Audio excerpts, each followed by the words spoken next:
Ewan ko ba. Gusto ko lang naman patunayan na talagang masama yung Henner na yun at hindi niya deserve yung... Hindi niya deserve yung mana ni Mamita. Pero nalaman mong hindi siya masama. Tapos magtatampo ka kay Nato dahil sinabihan kang selfish, kay totoo namang iniwan mo siya sa ere. Eh, kanino ka ba talaga kampi? Eh, hindi ba nga ito kasi Nato yung away ng away sa'yo? Junie boy, nangako ka kay Nato, akala ko ba rest back niyo ang isa't isa?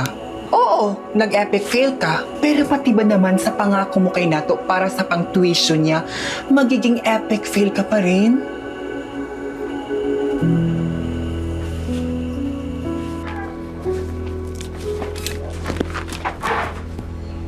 Oh, nandito ka? Because? Tol, hashback mo ako.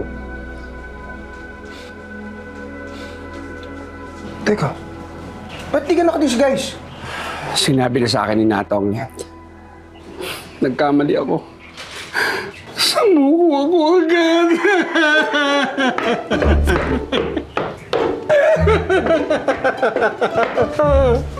Sir, kuminaan na kayo, sir.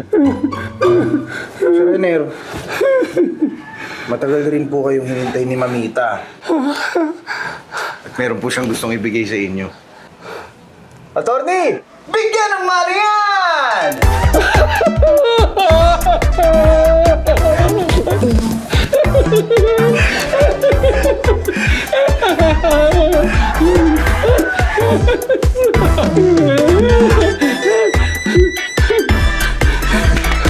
Salamat na Dom. Thank you, thank you. Thank you.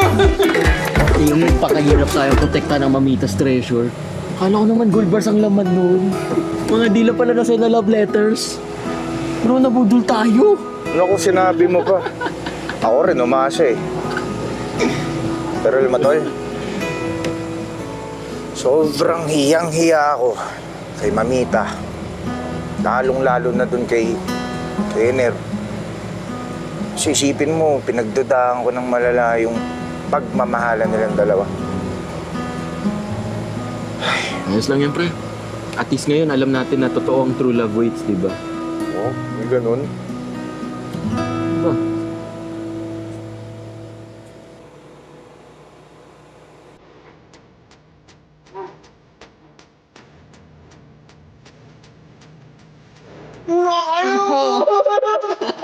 Grabe ah! Di ka na nagkakapkol ngayon ah! Wow! Alright, man! Yes! Dito. Kidding aside. Maraming salamat bro ah. Sa lahat. Thank you. Anak sa'yo. Oo, 36K na ako. Ayun na nga eh. Di man lang ako nakatikin kahit 500 man lang. Pakala ka dyan, sige isa ka dyan. Hindi. Punctuation mo yun, Tol. Basta Tol ha, pagka kailangan ko ulit ng rest back ha. Oo naman. Basta huwag na yung magpanggap na babae, ah. Sino pala maging babae, no? Ang hirap talaga. Hindi ko alam ano pumasok sa utak ko. Sakit sa paa. Ano ba, ewan ko sa'yo, alam kong matagal mo na yung ginugusto, eh. Di pare, sobrang proud ako sa'yo. Wala ka nung... Alam mo, itigil mo na yan. Tumugtog ka na lang. Stop!